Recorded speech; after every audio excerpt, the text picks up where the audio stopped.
télévision Futurs Médias benn waxtu jot na ak sa yéen ci xibaaru digg bëccëg bi li ci gën a fës coow li jeexagul ci faatu Aïssatou Diallo ay waajuram ña ngay wéy di yuuxu ni négligence moo ko faat ca l'hôpital bu Pikine gannaaw ñetti fan yu ñu ko téye directeur l'hôpital ba ak docteur ba dàq lu ni mel ci janoo bu ñu seq ak waaye taskatu xibaar yi indi nañu ñoom yeneen i kaddu ak ay preuve ci nii loolee ñu leen tuumaal amul jëwriñ ji ñu dénk wàllug wér-gu-yaram xam leen ni kon danañu ci ubbi ab l'enquête xool ndax njuumte am na ci wàllu kër docteur bu dee njuumte am na ay daan dina ci topp loolee kon la xamle jamono joo xamante ne SAMES ñoom ñi ngi jooy kër docteur service d'accueil ak d'urgence yi ñun yàq lu mënti xew lu ñu jara xoolaat la ngir nag moytu yenn xeeti tolof-tolof yi loole lépp danañu ci am gan ci xibaaru digg bëccëg bi colonel Massamba Diop ancien directeur hôpital Aristide Le Dantec moom la ñuy dalal tey ji mu bind ab téere la santé au Sénégal de 1960 à 2010 colonel ma lay nuyu am mbégte lool dalal la. maa ngi lay fay Ngoné di la sant également ci invitation. kon ci kanam tuuti danañu waxtaan la nga xamante ni jamono ji moo di wàllu ko doxalin ci biir kër docteur ak tolof-tolof yooyu sukkandiku ci cas Aïssatou Diallo Linguère foofee jàpp nañu ni wàllu ko njàng ma ci école élémentaire yi téeméer yoo jël juróom-ñett fukk yi kon foofee daat nañuy démarrer njàng mi waaye terewul ña ngay jànkonteel ak ay jafe-jafe bokk na ci limub jàngalekat yu doyut ak matériel boo xamante ni yitte woon nañu ko te ba waxtu wi teguñu ko bët embouteillage yi ci Ndakaaru tar lool tàng yi mu gën a mitti nag ci gaañ yi rawatina période de tàngoor bi nga xamante ni moom la tombeel nga mën a def ay waxtu ci kaw tali bi laata ngaa yegg ca béréb ba nga jëm tàggat yaram it danañu ca àddu ak qualification mondiale 2018 ñaari jongante Sénégal Afrique du Sud fukki fan kon ci weeruk novembre ak fukki fan ak ñeent Aliou Cissé daal di génnepp listam ñamu tegoon ci match Sénégal Cap Vert ñoom la ñu jàpp ni ñoom ñoo kon dugg si waat ñuy séntu ci ñoom jaloore suñu digg ak Afrique du Sud ak cosaan danañu ci waxtaane ak jazzman bi guitariste Hervé Samb génne ñetteelu albumam Teranga Aïssatou Pay Fall seeti na ko ci njeextalu xibaar yi lay doon ponk yaa nga kon mbokk yi ni studio ñu yaatal ko.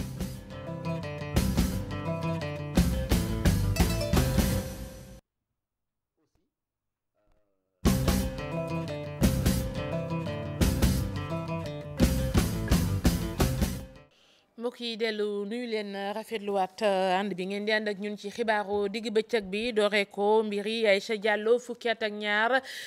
gone googe faatu ca l'hôpital bu Pikine njabootam nu négligence moom moo ko waral directeur l'hôpital bi ak docteur ba ko doon faj ci janoo ak waaye taskatu xibaar yi weddi nañu yooyee kàddu Salis Sawas Malick Diop. mile moo njëkk a jël kàddu gi moom mi nga xamante ni moo jiite bërëbu fajukaay bi nee na du ci lenn ñu muy liggéeya ndoolit duñ ci lenn ci li am. suñ la jëlee en charge ba hospitaliser la et tout à la fin du séjour bu vraiment bu ñu paree ci yow si leen lay doog a defal facture je pense que cas wu malade bi wane na ko vendredi 13 la fi ñëw mais boo leen xoolee facture yi le 16 la. faj nañ ko moonte teewut ne ñàkk na bakkanam kon ndax opération biñ ko opéré moo baaxut la gaañ a samp ne laaj déedéet la docteur bi nga xamante ni moom moo ko doon faj guddi googile daal di wax ki ko opéré lii la leeral. dañ ko surveiller mais comme indi wu ñëwoon bant boobu bi ma décidé opéré ko dama fekk ni biir bi dafa bënn mais comme bën yi bën yu ndaw la dafay gaz bi rek moom mooy génn mais sañewul am na ay bën ba ci kaw a kaw ça veut dire que bant bi sore na ci bant bi u xaw ma lan la sore na ci biir li ma mënoon def moom mooy réparé naa ko tëj naa ko nettoyé naa def naa ñu yóbbu ko lu tax xale bi gaañu moom mooy dafa def choc septique moom mooy lan moom mooy bu amee infection bi mun na jaar ci deret bi bu jaaree ci deret bi daf koy indil ay problème ñu dalal ko ci hôpital bi ajuma gee weesu Aïcha Diallo hôpital bu Pikine lay ñàkkee bakkanam altine fukki at ak ñaar la am hémorragie la amee woon waajuram bu jigéen nee na xale bi dañ koo seetaan ba mu faatu waaye waa hôpital bi di ñu ko jiite nee nañu prise en charge bi jaaroon na yoon. personnel bi yëpp wax dëgg yàlla am nañ lu leen metti trop parce que ak effort yi ñuy def yëpp si prise en charge des urgences ñu ñëw di relayer yu mel ni donc jaaxal na ñëpp parce que soo ñëwee urgence defe naa ne lu ñuy préoccupé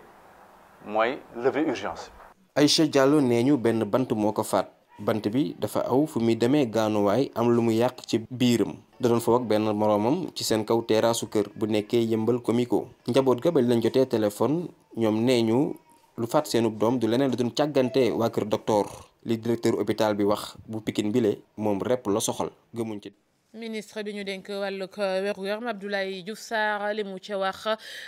moo di ni danañ ci ubbi ab l'enquête xool fan la dëgg gi féete bu fekkee nag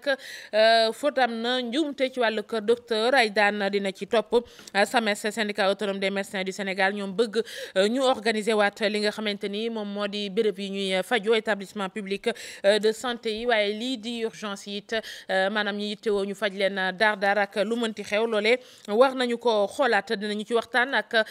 kii di colonel Massamba Diop wax nañ leen ko ci ndorteelu xibaar yi mooy gan gi ci xibaaru digg bëccëg bi nekkoon kon directeur hôpital Aristide Le Dantec colonel maa ngi lay nuyu. maa ngi lay fay Adja Ngone. ñu tàmbalee ko ak li nga xamante ni moo di cas Aïcha Diallo façon yi ci l'hôpital luy mitti lay doon parce que ñëpp dañuy bàyyi xel kër docteur boobu mu mel ni jamono ji hôpitalu Pikine xëy na nit ñi mën nañ ci ba am beneen xar kanam wala. jërëjëf Ngone bala ma lay tontu si loolu sax damay massaw ñi nga xam ne ñoo ñàkk seen doom bu jigéen boobu mais aussi di encourager di féliciter vraiment très sincèrement je connais l'hôpital de Pikine ñi fay liggéey ñëpp xam naa leen ils font partie de nos meilleures structures hospitalières au Sénégal. Pikine c'est un hôpital d'excellence, c'est un pôle d'excellence.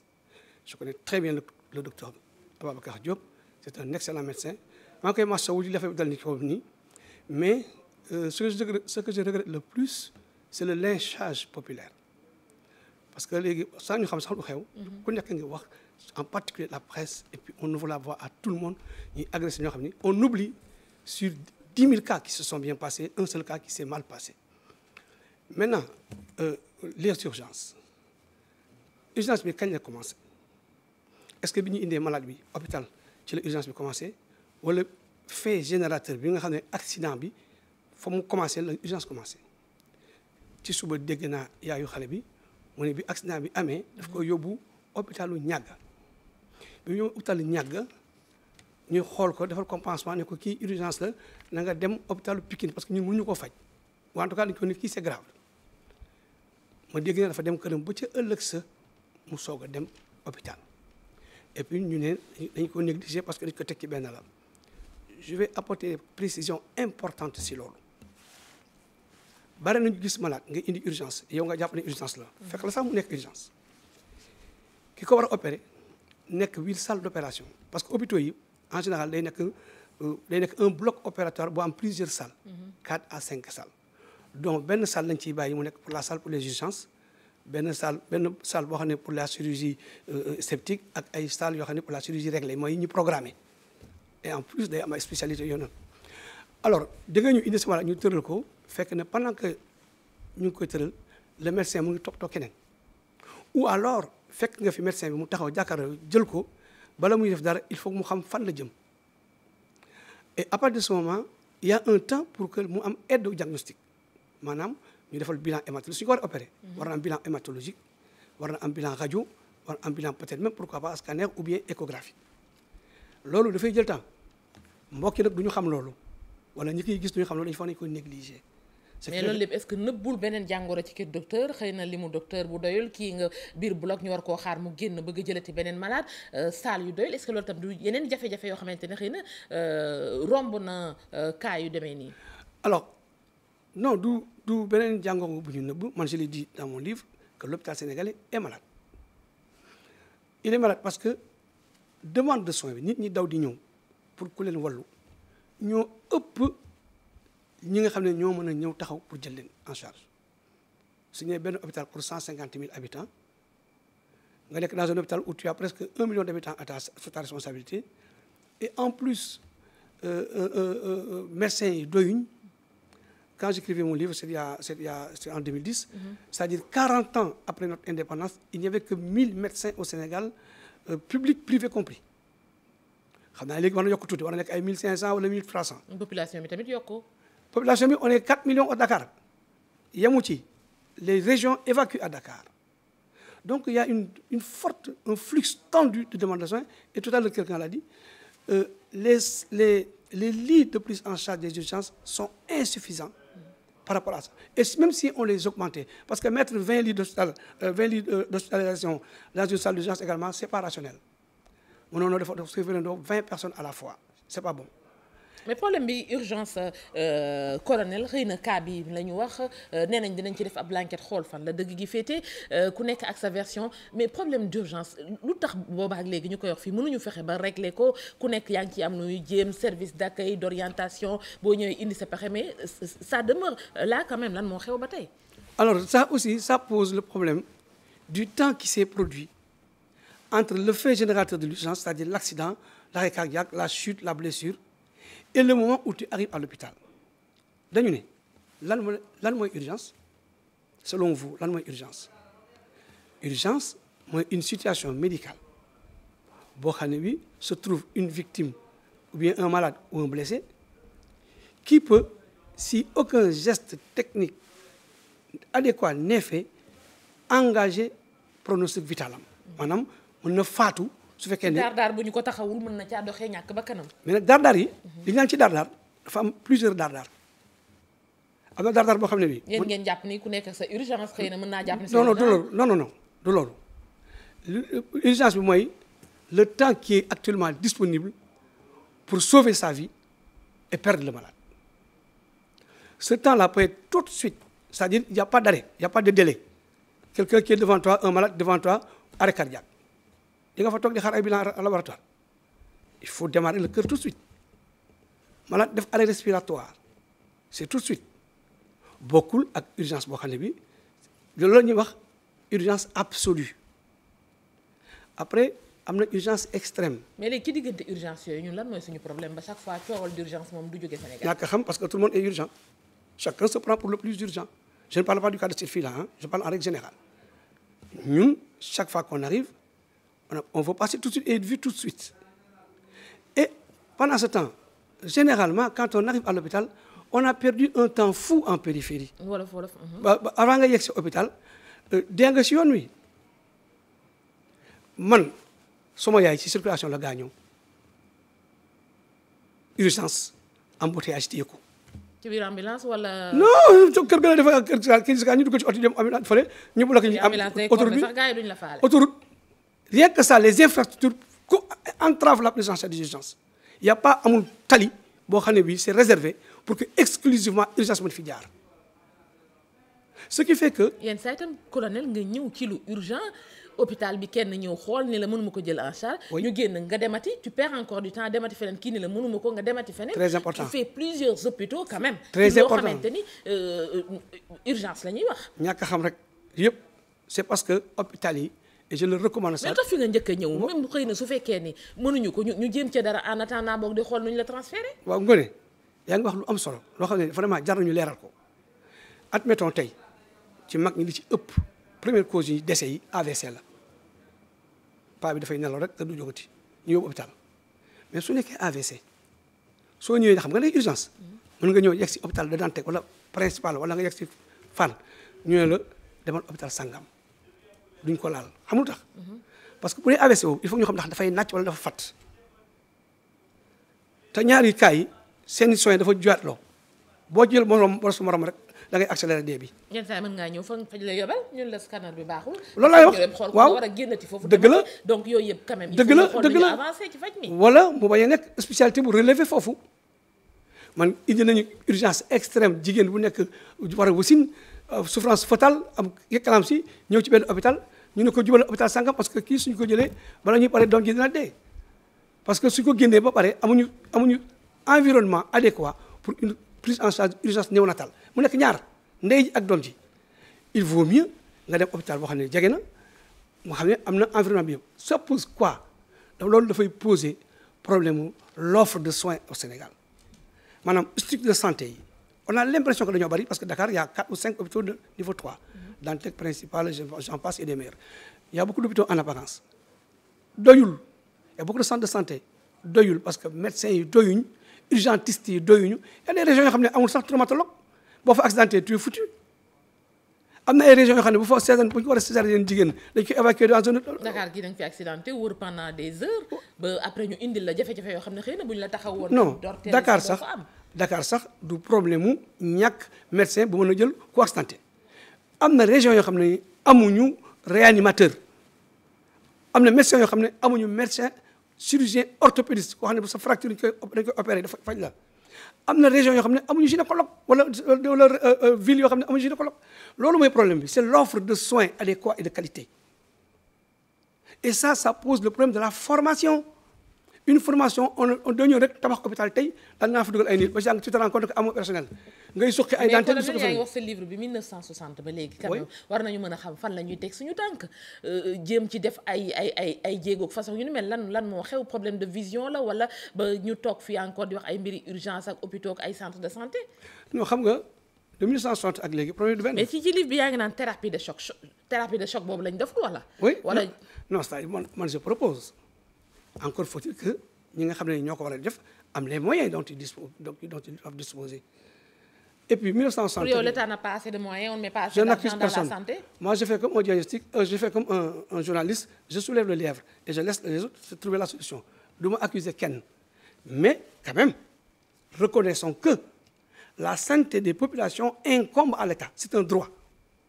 C'est le droit à la santé. Le droit, nous avons le droit à la vie. Nous avons le droit à la santé. Et dans la Charte des Nations Unies, et de l'OMS surtout, on dit que les gouvernements des pays membres des Nations Unies et de l'OMS ont la responsabilité de la santé de la population. Et ils doivent mettre en œuvre tous les moyens pour que les moyens soient disponibles au niveau des structures sanitaires, en termes d'équipement, en termes d'infrastructures. ci wàllu nit ay nit ñu xereñ ci wàllu ay hôpital ci wàllu ay centre de santé ak ay matériels yu doy. yaa ngi dégg bu yàgg rek ñu ne fii amul matériel de prise en charge du cancer.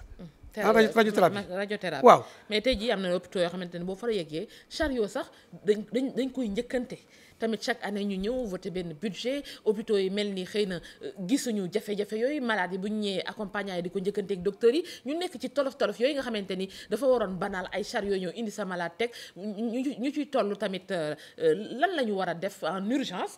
quand même pour xëy na gars yi sentir ni maintenant on est dans le bon sens quand même. alors je vais te dire dama lay wax leen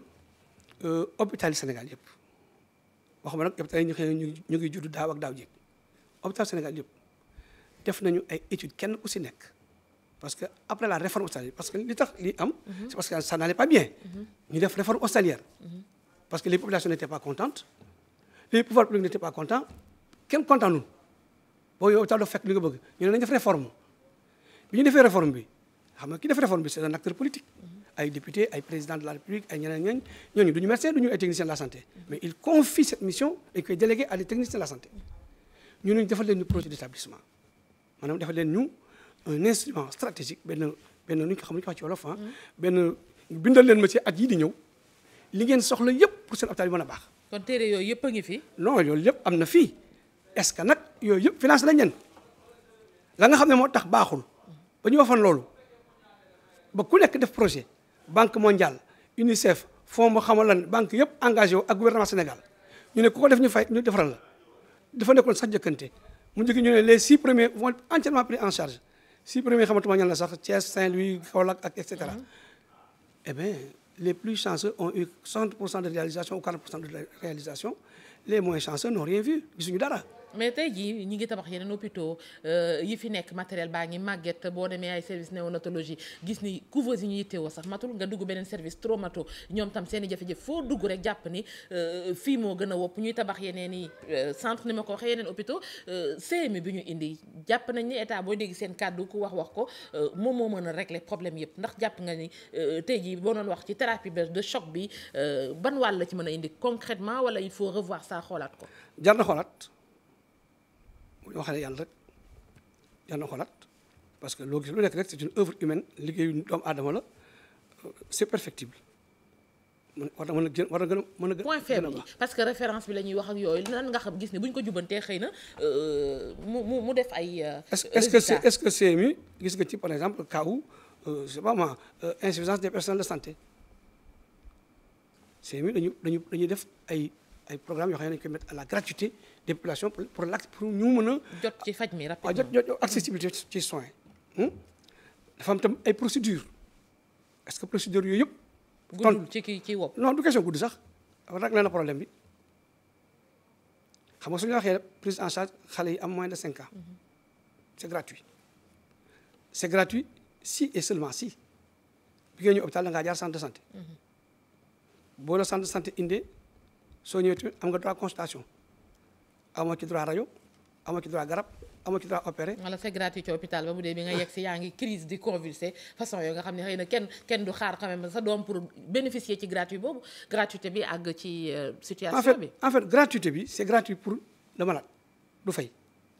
mais am na keneen koy fayal mooy état bi te bu ñu fàtt nag ne hôpital bi directeur moom ko médecin bi moom ko état bi ko moom c'est un hôpital public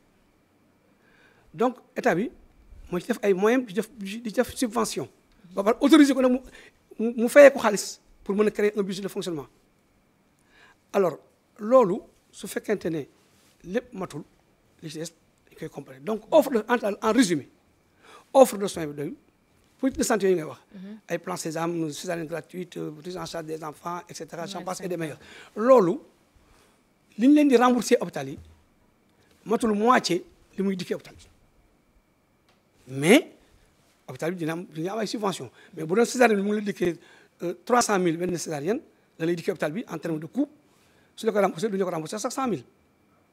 parce que l'état dana ne sama hôpital la et puis ensuite maa ngi dugal suma xaalis. mais thérapie de choc pour un hôpital malade jafe-jafe yi bari na sànq maa ngi la koy wax tey jii lan nga yaakaar xëy na bu weesoo koppar yi lan lañu war a toog bu ñu toogee xoolante suñu biir lan la ñu war a jubbanti quand même parce que nit ñi sonn nañu ci yenn xeetu situation yi ci biir hôpitaux yi. hôpital yi li ci ëpp daal màggat mu feebar la foo laal day métti màggat mu feebar la foo laal day métti li ci war mooy déglu acteurs yi tenir compte ci projet yi ñuy def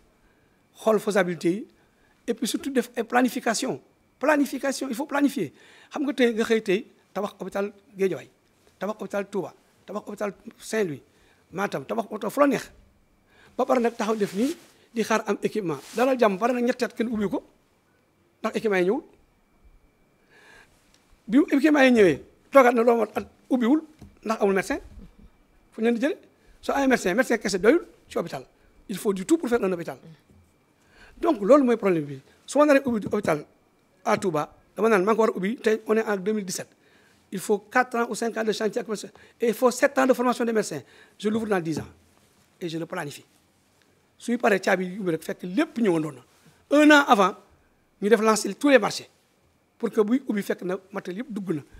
loolu moo fi manqué kon jamono ji. voilà moo ay hôpital daal màggat ñu feebar nañu foo laal day métti. colonel Massamba Diop moom lañ doon dalal ancien directeur hôpital Aristide Le Dantec doonoon gan gi kon ñu doon jàngat jafe-jafe yi nga xamante ni moom moo nekk ci kër docteur Fàttaliko moo bind kon bii téere du ñàkk bu ko gars yi yëree xëy na pexeeg yoon feeñ wala ñu wala ci waxtaan thérapie de choc pour un hôpital malade professeur ñu lay gërëm bu baax colonel. jërëjëf. wi ci wàllug xibaar yi kon nag mbir yi Transrail foofee liggéeykat yi ñoom daal nañuy nekk it ci ay jafe-jafe yu tara ba waxtu wi fayeekuñu la ñu gis it moo di ni lii di kon nguur ga lam fa tegoon ngir indi fa ay coppite transition boobu baaxul matériel ba màgget na Transrail lof na kilifa yi nag la ñu bëgg ñu régler ko lu ko mooy dinañ jëm ci Bangkok loxo gu amul àpp Cheikh Anta Diop la ñu fekkee ji ca Thiès ak la Tirse yi. ñoom ñëpp yu xondoo wax ne fan yi di ñëw daañu dakkal bépp saxaar goy daw ci diggante Tambacounda Thiès ba Ndakaaru rax ci dolli amal ab grève générale cheminots yi di ñi nga xam ne ñoom ñooy liggéey ci saxaar gi doon amal seen assemblée générale ci biir Dakar Bamako ferroviaire ñoom sax nee nañ bala ñoo jot seen salaire day yàgg lool amatuñu benn saxaar goy daw gu baax te it raay bi baaxatul. Nous avons combattu Jaber pour ñu nanguwaat suñu alal suñu askan defaraat ko. engagement bi ñu amoon fii laa leen ko waxoon ne leen nii ñu xeexee Jaber mu dem incha allah li fi ñëw bu baaxul tamit noonu la ñuy xeexee ak moom mu dem kon il faut qu'on arrête qu'on dise que ñu ngi leen di fay te liggéeyu ñu c'est notre salaire c'est un acquis ñoo ko moom foruñu ko kenn may ñu ko dañ koo liggéey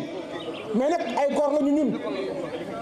dama koy waxaat fii dama ne newuñu liggéey ñaar ñu ngi liggéey ndax kere bu ñu kere arrêté le train 24 heures benn train dawul ci Sénégal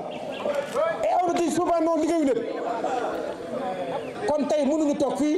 ñuy defar yeneen infrastructure yu bees di defar yeneen atelier yu bees ñun ñu yor lépp on a besoin que de moyens pour ñu dem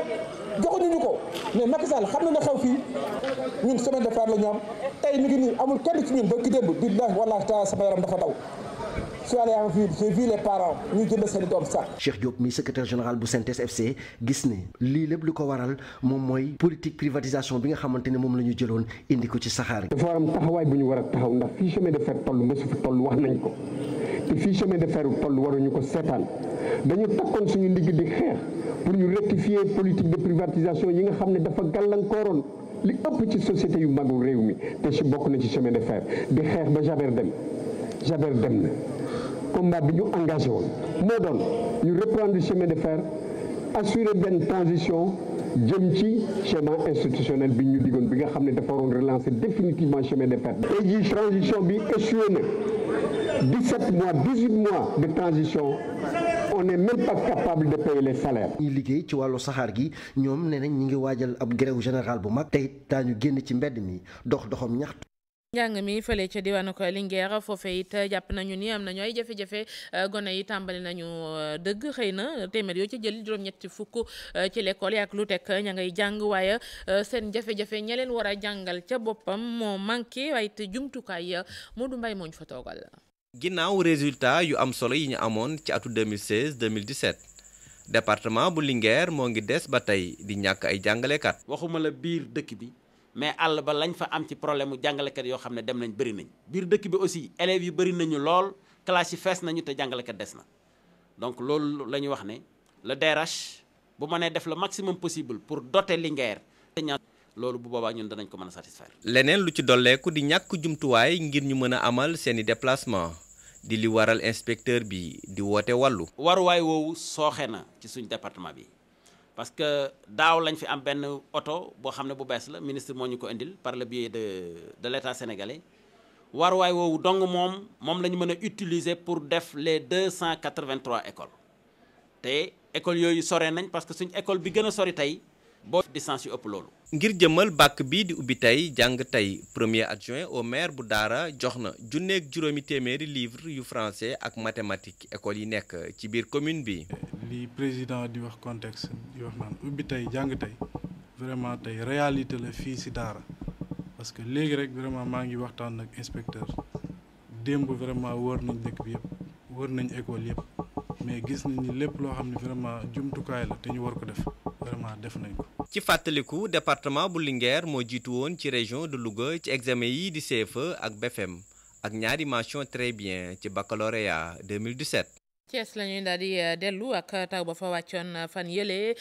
indil na nag ñu bari ay jafe-jafe bokk ci gox yu demee ni kër Mariam Diop wala Fandène foofee ñenn ci askan wi ña nga ca coono dëgg leerali Cheikh Anta Diop. taw bu bari wadd fii ci diwaanu Thiès ngelaw li jéggi dayo lool rawatina ci commune Fandène dëkk yi di kër Mori Mbay kër Mam Maram Diop daanaka kër yu bari de dañoo mbëpp ngelaw lu metti li tax ne déjjati na ay garab yu bari. yàqu-yàqu yi bari na tabax yu bari dañ fee toj sang yi naaw na garab yi daanu nañu mu koy wax dëgg yàlla affaire bi moom métti na trop moom. fii askanu kër Mam Maram Diop nekk ci njàqare. xëy na blessure amu ci waaye li mu yàq mat na ñaar fukki borom kër ba fukki borom kër ak juróom-ñeent la ñuy wax ñoo xam ni nii ci biti la ñu fanaan métti na trop ba fu métti yem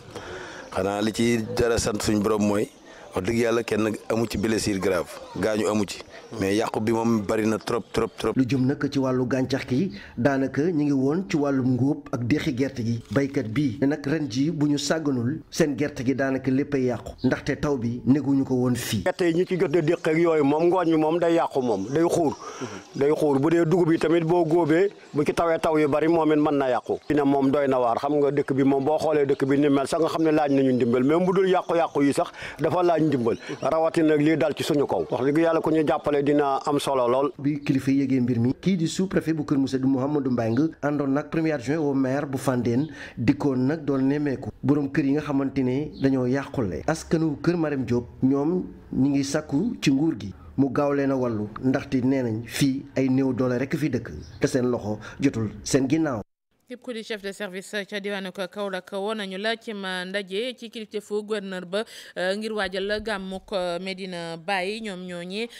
taxaw xam le ni seen kéem kattan danañu ko ca def daal ba yëf ya doon ndam comité d'organisation bi bëgg nag ñu xoolaat wàllug circulation bi ba benn jafe-jafe it du ca am nit ci lik Ibrahima Diame. gàmmu Medina Baye jub si na lu yees ñaari weer rek des CRD wàccaay bi nag door nañ ko ci njiitalu gouverneur mu ànd ak chef de service yi nekk ci diwaan bi li ko dalee ci ñi yore courant bi wàllu ndox mi ba ci waa service d'hygiène ku nekk nag joxe na engagement waaye ñi yore wàllu organisation bi xam le ne li leen gën a soxal moo di dem ak dikk bi ci biir Medina Baye Baye Mamou Niass moom moo jiite organisation boobule ñuy duppee COMAF. mën naa wax ne wàllu yoon bi moo ci gën a jafe ndax yoon dafa am solo ci gàmmu taalibe yi bàyyi ko fii ci biir réew ak bitim réew yi yoon yi la ñuy jaar pour ñëw ci gàmmu. loolu itam soxal na lool kii di gouverneur Kaolack di Alassane Sall moo tax mu soññ waa Ageroute mu wax ko ni mu gën a gaawee fu ñu toll ci liggéeyu Promoville. gis nañ ni bi nawet bi jotee daanaka liggéey bi dafa taxaw gis nañ également que am na travaux yu ñu engagé woon mu mel ni eggagul te sëriñ bi bëgg na balaa gàmmu gi loolu egg. moo tax ma ni Ageroute ak comité de suivi bu Promoville bi nga xam ni préfet moom moo ko jiite nañ ma defal rapidement le point ñu xam liggéey boobu fu mu toll lan moo ci sooxe bu dee am na sooxe ak lan la ñuy xaar pour mu eggale. ba tey wàllu kaaraange gi itam nekk na lu nga xamante ni gouverneur bàyyi na ci xel lool ba tax na nee na faw ñu yokk lu mat 4 téeméeri soldats pour gën a taxawu askan wi. ci wàllu sécurité dañ ciy insister parce que contexte bi moo doy waar. dañu nekk ci contexte bu lourd te dañu xam ni événement dimension bi mën naa sa wax ni romb na sous-régional dimension internationale la kuy am mbooloo bu toll noonu da ngay war a fagandiku moo tax ñi ngi demandé benn renfort de 300 éléments du GMI yu nga xam ni dinañu ñëw nekk ak ñun ba gàmmu gi jeex. gàmmu Medina Baye nag at bu jot ñu amal ko taalibe yi di bàyyee ko fépp fu ne ci biir adduna bi ren ci nag jàpp nañ ko ci ndorteelu weeru décembre bi ñu dégmal. circulation fii ci Ndakaaru ak embouteillage yu tar indil gaañ yi ay jafe-jafe ay waxtu nga mën koo perte ci kaw tali bi rawatina nag tàngaay wu tar wi boo ca boole yenn tardement yeeg xataay ci biir woto yi métit lay doon reportage Aminata Mari Sow Abdoulaye Diallo. fu sànni sa gët ci tali bi ay oto yu taqaloo benn mënut a bouger mu mel ni li nag dawalkatu oto bi lu mu miin la bés bu ne ci minibusam bi dina daw ay kilomètres yu bëri ci biir Ndakaaru ngir wàccee ci clientam yile. Sandaga Bourguiba Grand Yoff Parcelles Diamalaye. mais yàgg yoon bi kay ay 2 heures temps ay 2 dinaa ko def. métti na si clients yi métti na si ñun ñii bu ñuy dugal ñuy cibatu ñuy xeelu n'importe quoi c'est dur daal oto bi fees say tàng yëpp. fan wii nga xam ni Ndakaaru Njaay ak yeneen dëkk yi tàng na tàngoor gu metti nekk ci oto ba pare amee embouteillage doon na lu jafe clientèle bi waaye tamit ñi dawal oto yi ñëpp nekk ci coono. parfois day bëri nit même bu fekkee dafa tàng torop bus bi sol bi dafay surchauffé mais bon on fait avec. soo amee chance nga dugg ci bus bi fekk place yu libre da ngay toog ci wetu fenêtre bi sinon en général bus bi day fees dès le terminus foofu la ko nit ñi di jëlee mu fees dell tu n'as pas le choix tu restes debout dans la chaleur. souvent sax boo ci yéegee ci oto yi di nga gis ñi nga xam ne dañuy miir surtout les femmes là dañuy miir parce que oto yi dañ koy feesal avec tàngaay bi tamit koo gis muy ñàkk mu def tamit embouteillage bi dafa bëri comme ñun ñu ñibbi fii ñu jógee Aslem dem Pikine fi nga waroon def 30 minutes 40 minutes nga ci def 3 heures temps wala 4 heures temps loolu dafa métti. dëkk bi léegi foo jaar fu ne embouteillage suba ak ngoon nag léegi même dimanche sax ay samedi dimanche sax day xat moom fu ne nii vraiment li ñuy dundee li ñuy jànkuwanteel ci tali bi métti na trop déviation yi métti la ñuy def même APS bi sax léegi damay jël APS bi fay sa xaalis ba pare te du tax nga dem. ubbite école bi yokku ci loolee waral heure xëy wala heure wàcc bu jotee ñuy faral di nemmeeku ay nit yu bëri ci arrêt bus yi ñoom ñëpp nag ñu bëgg ñibbi seen kër ngir dem noppaliku. ci liggéeyub taskatu xibaar yi ak journalisme satirique utek li ngeen di faral di gis gaañi ne ci rédacteur en chef mensuel bi yéen kay bi di génn kon weeru jot Petit Rayor xam le ni ute na ak ni ñuy faral di def journal di ci faral di jëfandikoo ay photo ki dessin yoo xamante ni xëy na danañu ca sukkandiku ci anam boobu ba wax jafe-jafe yi nekk ci société bi te nag duñ ca boole ngaañ Cheikh Tidiane John Papa Sangone Baye. image yi nag ñu def ci ay roll-up maanaam xeetu panneau yi daal di leen tas ci grande salle bu rédaction bu Petit Rayor fii nii image yi dafay wone rek li nga xam ne yenn ci ay sénégalais ñu ngi koy dund waaye xeetu mbindin bi wuuteeg journalisme classique lii nag ñu ngi ko duppee journalisme satirique. li ñuy naan wax dañ koy won kodaayu journal satirique moo koy may lépp loo xam ne nit ñi soo ko tuddee dañ leen yii li kenn waru ko wax. satire mooy journalisme bi nga xam ne mooy taskatu xibaar yi nga xam ne ñoom ñooy mën a wodd wax ji ba li ñu nangul woon dégg mu mën a dugg ci biir nopp nit ñi wala mu dugg seen biir bopp. xeetu mbindin bi li ko tax a jóg nekkul rek di reeloo ak bégloo nit ñi waaye ci ginnaaw am na lenn loo xam ne loolu lañ ciy wone. léegi ni nga koy jottalee xëy na la satire bi ñëw da nga ciy boole su dee kilifa yoo xam ne kenn ñemewu cee wax mën nga ci boole. wodd wax ji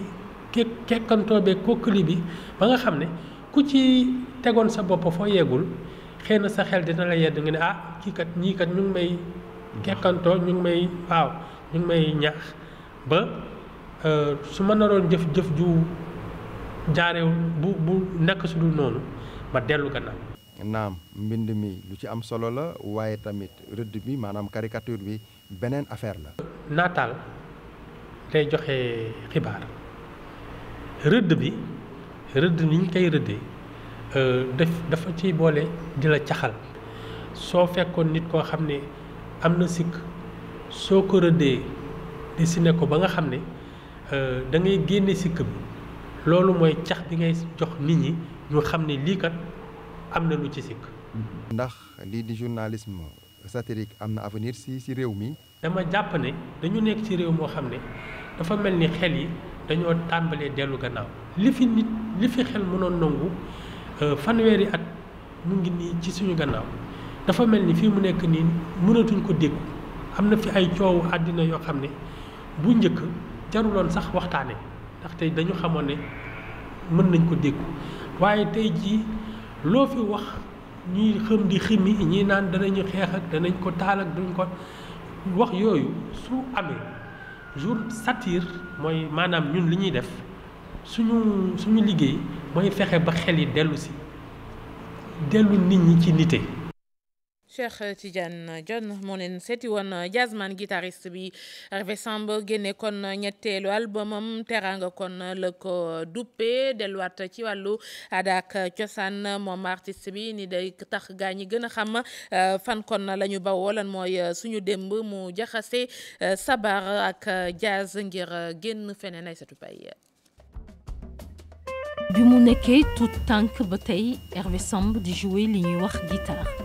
mu teel nag dugg ci monde musical am ay collaboration yu am solo yu mu am ak ay musiciens yu mag ci wàllum jazz mun nañu ci lim ñu bari carrière am nekk carrière bu riche loolu album yu bari nag mu jot ka def bu mujj bi nag mu duppee ko Teranga. Sénégal yi fonk nañ loolu Teranga moom fonk nañ ko léegi loolu laa bëggoon a reporter ci musique maanaam musique sénégalaise muy defal teranga musique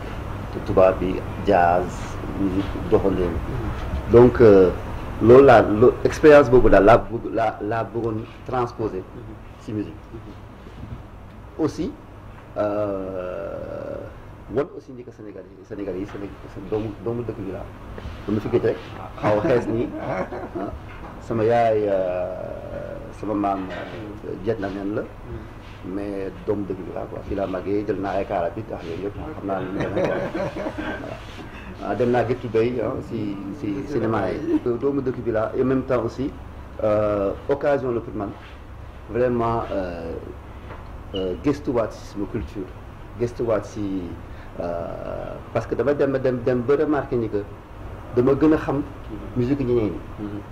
loolu nag nekk problème. ci album bu bees bile am ay invité yu bëri yu mu ci liggéeyal lu jëm ci Adiouza jaar dara ji ak ki nga xamante ne mooy Feu Ndiouga Dieng. donc quelque part dama bëgg a woon ne aussi que Sénégal du traditionnel rek Sénégal am na musique urbaine très présent am na musique pop donc dama bëggoon juste yaatal musique sénégalaise bi quoi. Teranga nag nekk benn projet bu mag lim su jublu nag mooy gën a wasaare suñu moomeel. si album bi dama bëgg a jaay Sénégal wane suñu cosaan wane musique Sénégal lu mu yaatoo benn test la woon quoi pour man et vraiment test bi vraiment mu nekk expérience bu rëy donc mu nekk vraiment expérience bu positif boo xam ne daf ma jox kàttan pour man continuer si voie bu populariser musique bi. Hervé Samb nag def benn album Teranga boo xamante ne sabar ak jazz la jël mélangé ko sabar nekk suñu instrument de musique traditionnelle ñu xam ko lool fii ci Sénégal mu am sax benn Teranga tour bu ñuy def dugg ci ay région yu bëri fii ci Sénégal. tàggat yaram gannaaw bañ ko gërëmee Aïssatou Paye qualification mondiale Russie 2018 ak jongante yi xaar Sénégal diggam ak Afrique du Sud fukki fan ak ñeent ci weeru novembre Aliou Cissé daal dinay siiwal kon ab liste match ba Cap Vert bi doxoon suñu digg ak Cap Vert gaañooñee la daal di dugalaat kon ñoom Sadio Mané Kara Mbodj ak Mbaye Niang mu mel ni kon ci wàllu woowu na mu doxale woon suñu digg ak Cap Vert loole la bëggaat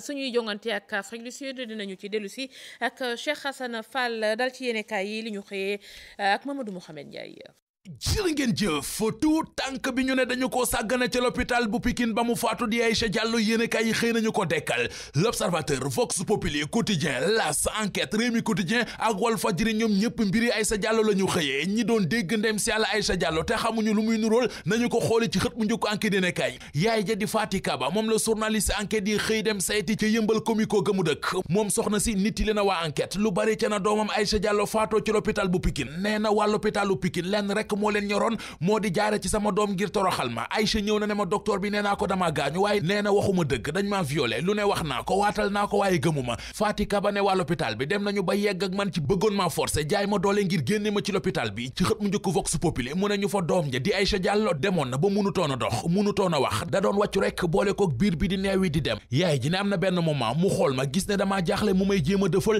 naan ma bul tiit bu ragal yàlla du ma rey ndax 12 ans rek la am la si ne kay mel ne ku naan ñu yàlla rey na ko finalement nag waaye faatuk gone gu jigéen googee di Aïcha Diallo tuumal nañu ci bu baax a baax hôpitalu Pikine dañoo sàggane xale bi ba mu far des ci seeni loxo mbir mi ñëpp la naqari indignation générale njiital hôpital bu Pikine bi ak ki jiite service urgence ministre de la santé di Abdoulaye Diouf Sarr convoqué na leen la Sénégal moo ñu ko wax ba tegal ñu ci ne liñ leen di waxal bu dee ñoo ko def mu di ba yaaye Aïcha yóbboo Aïcha dañ ne ko duñu ko laal te joxe wa xaalis loolee bu dee dëgg la ay daan yu mitti tatar mi ngi leen di xaar Walfadjri nañu njabootuk Aïcha Diallo gi amuñu lu ñuy sikki sàkk ak lu ñuy laam-laame ci ne médecin yu l'hôpitalu Pikine ñoo sàggane seen doom ba mu des ci seeni loxo yaayi Aïcha Diallo dellu siwaat ci yéenekaay bi na mbiree demee ba muy dugal Aïcha ci l'hôpital ba fa mu jaar ak moom ci l'hôpital ba ni ko waa l'hôpital bi joxee néewub doomam ne ko demal suuli ko lépp yaay ji nittali na ko Théodore Bagwel Semedo bu Walfadjri kilifa yu l'hôpitalu Pikine bi yéenekaay bi nañu loolee ñu leen di tuumal weddi nañu ko bam set wecc nee nañu neewuñu yaay ji boo joxul ñeen fukki junni duñu laal xale bi kenn sàgganewu ko te it kenn faylowu ko ñeen fukki junni lañu fa fay yëpp 114 000 la te ba ñu koy fay booba fekk na liy am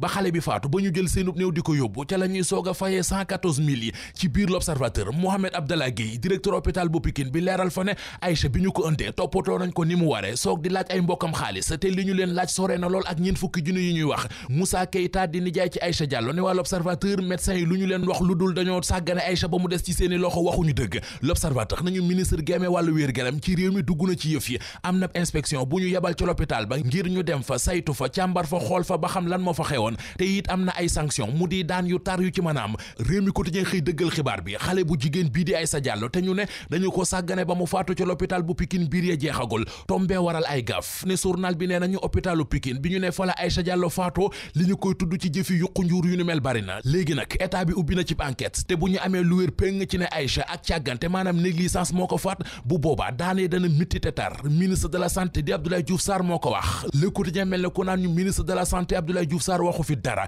li mu def moo di médecin après la mort bàyyi ba jaan matt la ba dem nga topp ca watit wa di dóor Khalifa Sall dóorantuwul day dóor dëgg ngir bëgg mu dal Le Témoin nañu meerum Dakar bi de Khalifa Sall caaxaanul ay kàngami avocat yu ñu ràññee lool ci réew mi moom la dem jëli ngir yokku leen ci lànguk avocat mu di maître François Sarr ak maître Moustapha Ndoye tribunalum Dakaaru suisse jommi nañu démb bi leen L'Observateur benn waay bu ñu naan Abdoulaye Seydi toll ci ñeent fukki at ak juróom moom la ñu doon àtte démb ca chambre criminelle Abdoulaye Seydi ab soldat la woon dañ ko doon tuumal ne dafa rey rakkam taxoon ñu tëj ko ci kaso bi ginnaaw juróom-benn yat yu mu fa def démb lañ ko doon àtte waaye waa ji dafa mer summeeku ba def yaramu neen dara wëru ko taxaw ci digg saal bi jàkkaarloo ak suisse yi L'Observateur nañu suisse yi dañoo mujj suspendre audience bi. gërëm ko bu baax Mamadou Mouhamed Ndiaye jaajëfal leen yéen ñi doon teewlu xibaar yi digg bëccëg bi 19h30 20h rédaction bi dina dellu si ñaanal leen ngeen yendu jàmm ak télévision Futurs Médias